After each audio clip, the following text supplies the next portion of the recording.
name is Erin Anne MacDonald, and I am one of the executive producer along with Evan on Care. I wrote the film and I played the role of Victoria. And I'm Evan Enslow. Erin and I both produced Care together. I played the role of her brother, Tom. And we pretty much ran the production from beginning to end throughout. And we built this in COVID. So it was kind of a two-man team from the start. Yes. It was awesome. During the pandemic, Evan and I both also work in hospitality. So Evan actually worked through the entirety of the time, Godspeed to him. But I did not have a job and I just was kind of writing and being a house pet, as I called myself. And he called me up one day and he's like, let's write a movie. And we spitballed through a number of ideas, which to think back on is very funny because they ranged from, well, I don't know, here to there in totally different directions. But after talking with a lot of friends of mine who work in the healthcare industry and hearing their stories, we thought this was a very important story to tell, and we went from there.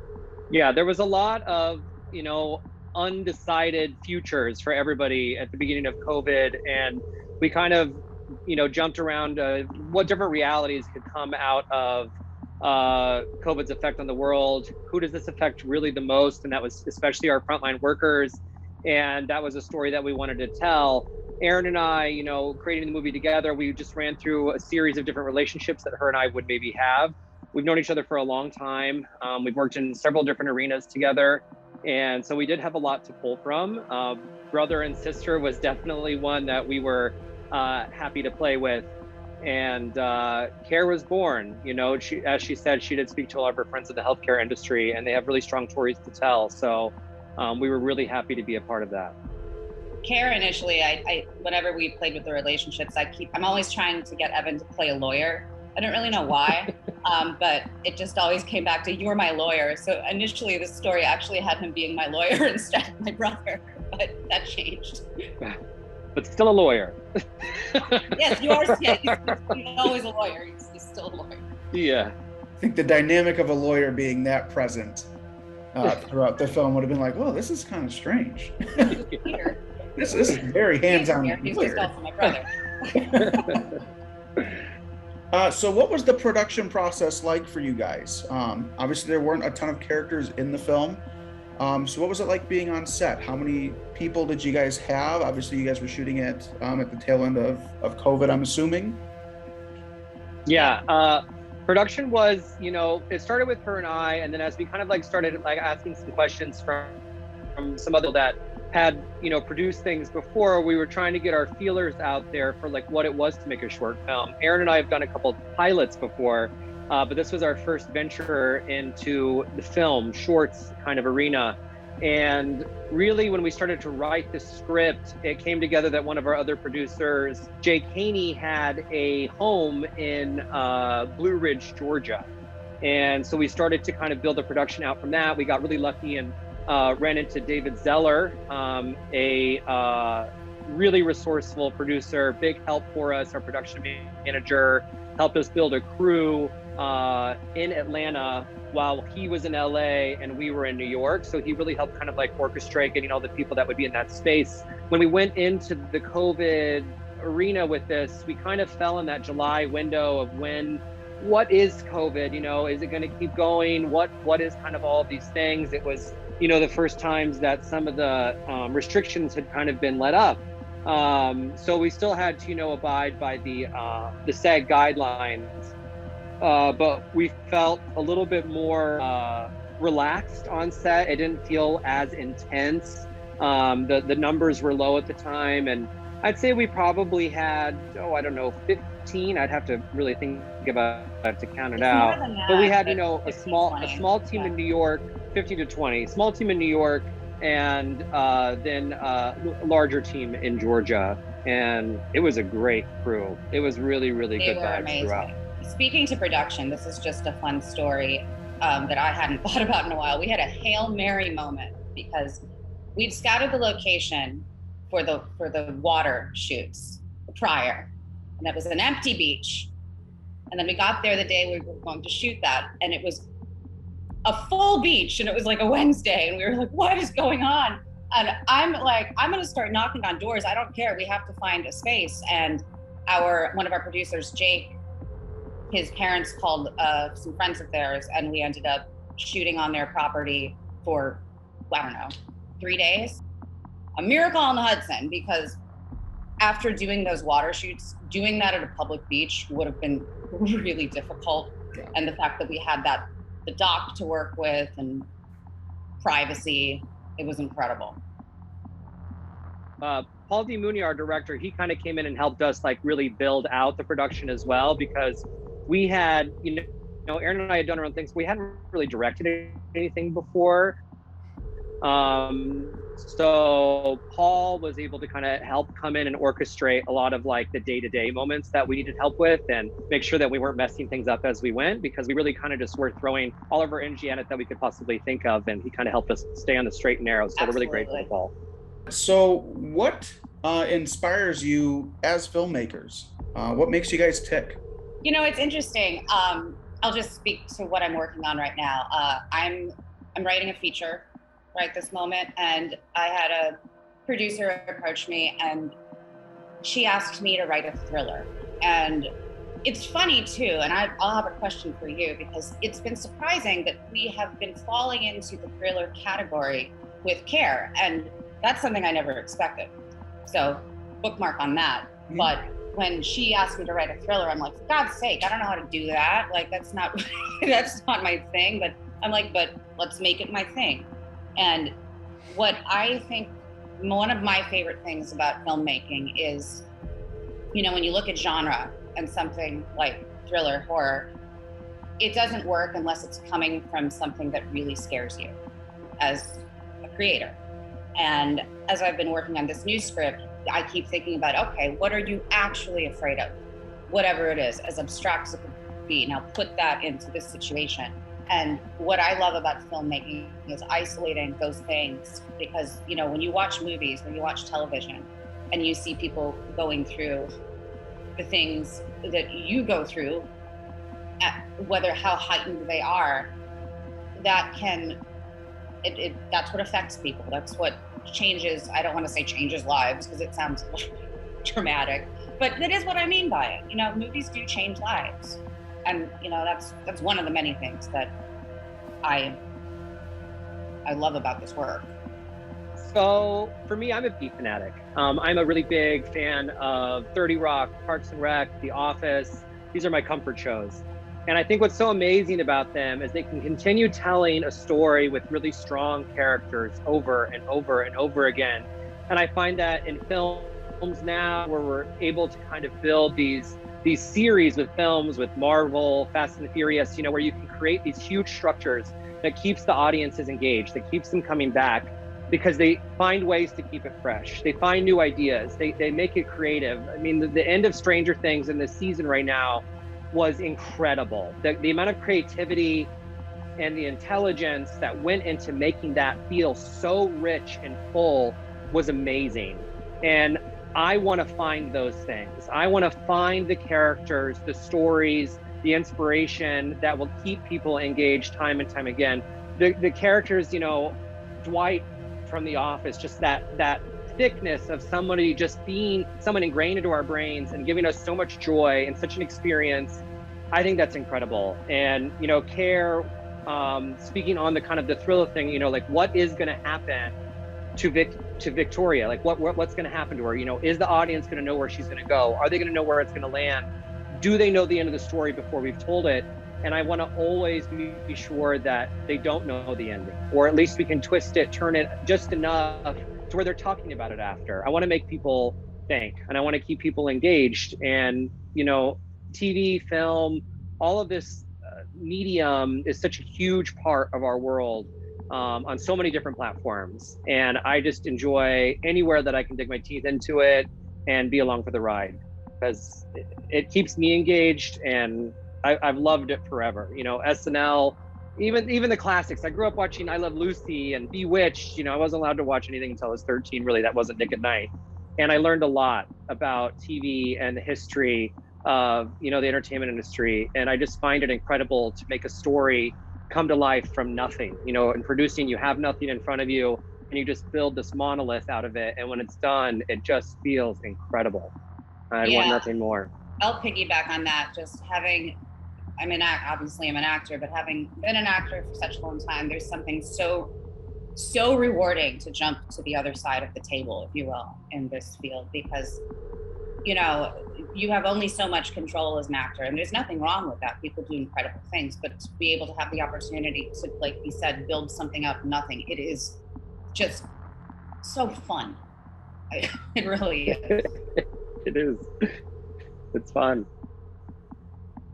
And then Erin, you said you had a question you wanted to follow. Erin, what was your question about the thriller? Did you want to ask? Yeah. What? This isn't because I disagree, but I just would like to know, what was it about Care that made you consider it a thriller? So I find a lot of the films that have come out in the last few years, a lot of them are Ben Affleck films. So like, all of the films. Yeah, I mean, he's directing a lot of them, so I mean, it's not a bad thing. Like I believe he's a fantastic director. A little misguided sometimes with the stories, but I mean, who's not? But I think Gone Girl and Care fall into a similar vein, not the exact same vein, mind you, but you know, ones that are kind of going on in parallel, where it is a question of like, what's going to happen. You know, this person's kind of imprisoned, you know, very much so against their will, you know, in a place where they've got some level of comfort, right? But they're stuck there for a reason that, you know, probably in hindsight would be very, very silly. You know, trying to go out and help people, but now we're going to put you on trial, right? I've never seen that. Now I'm super curious. Yeah, it's so good. It's a fantastic film. Yeah. It's incredible. But yeah, very similar veins in terms of like concept, in terms of how like the media is presenting, you know, certain people in certain lights that, you know, just ensure that they're going to be looked at in a negative viewpoint from regardless of whoever is watching. And, you know, getting the insight into those characters and how that probably isn't the reality.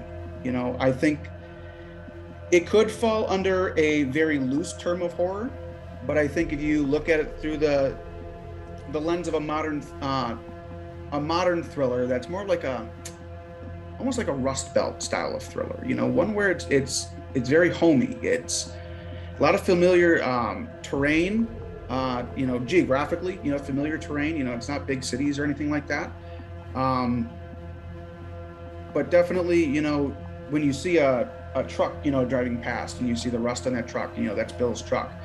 But now Bill has a very, you know, disjointed view of who you are as a person because they know you personally, but they've been watching the news and the news is saying X, Y, Z about you.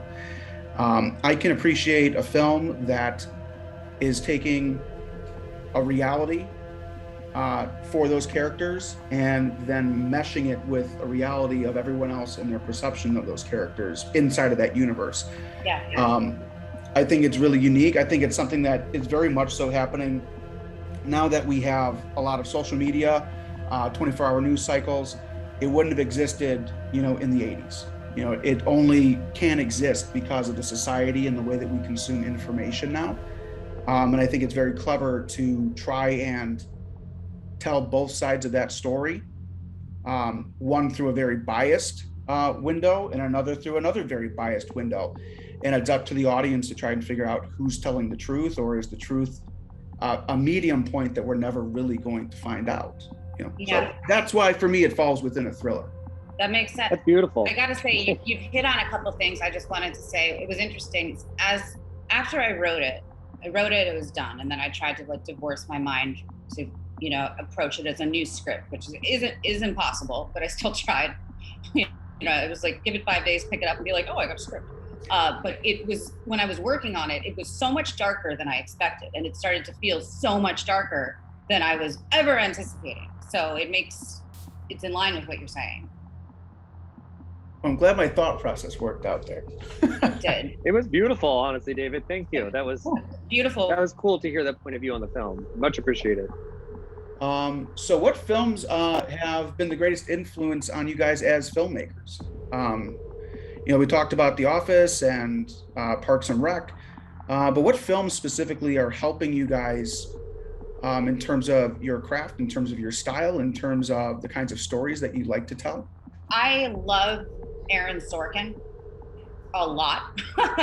And I've always studied the way that he writes dialogue. And he said something in an interview once, something along the lines of, and I was like, I feel the same way. It was like, I love writing dialogue, but I have to do it last. I hate building plots, but I have to. And then by the time you get to writing the dialogue, it's the treat on top. But so many of his movies they're so fun. They are so substantial. They hit things. They're exciting without being fluffy. And I love the way he writes. He always talks about musicality of dialogue. And I always think that. What genre kind of like pulls at me the most? When it comes down to an individual, Ryan Murphy being able to create such kooky, off-center stories and characters that you love to hate and you hate to love, that really draws me in. When I think about a film, the first time that I really grabbed onto something and held it would have been Eternal Sunshine or I Heart Huckabees or The Invention of Lying, where you have these comedians that are playing such dramatic roles and they're talking about something deep.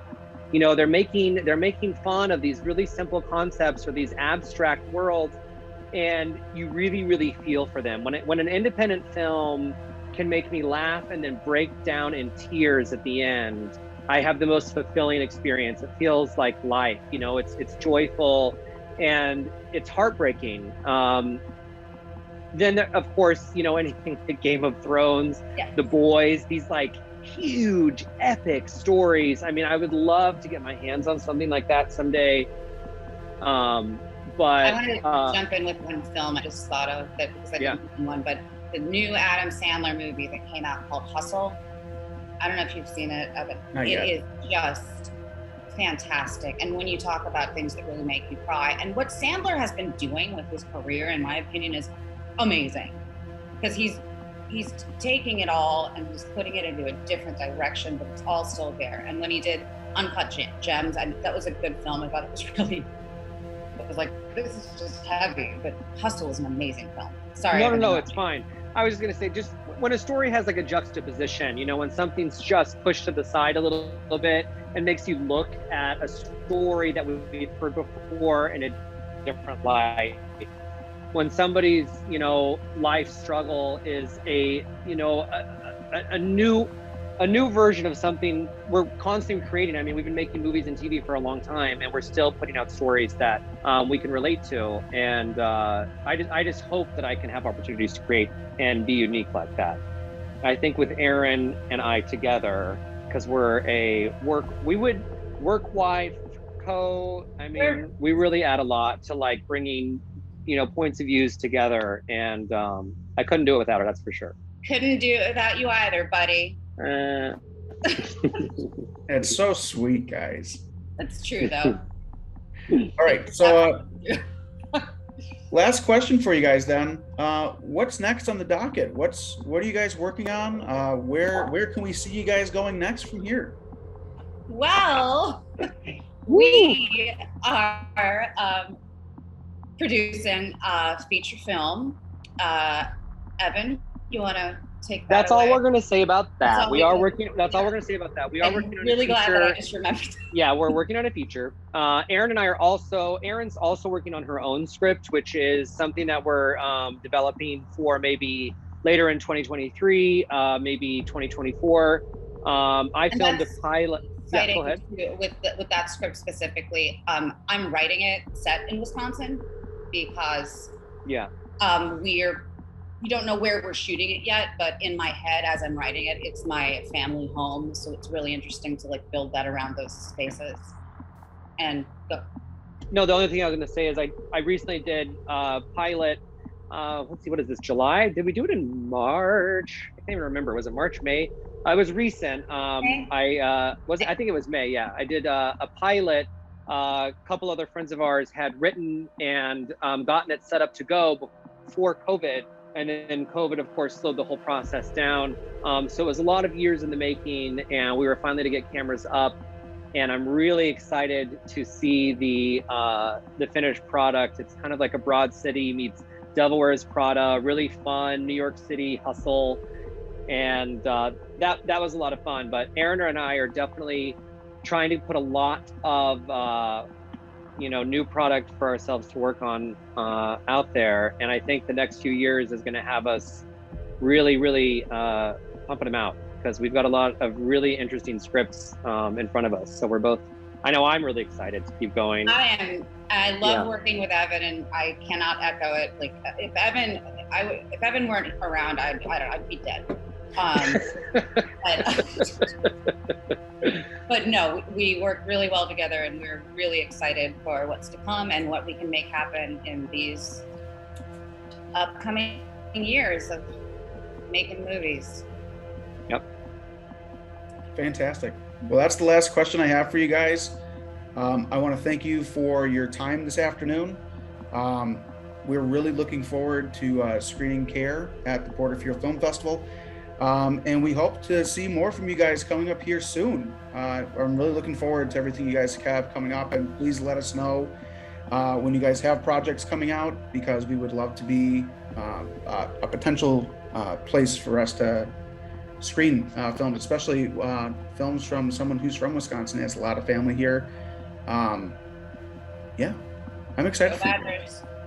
On Wisconsin. I'm supposed to say on Wisconsin. I went to Miami, so. No, you're fine. You're fine. not like on vacation. Like I went to university. Thank you so much for having us, David. Absolutely, guys. Thank you so much we really appreciate it. We're very excited. All right, guys. We'll see you later. Have a great day.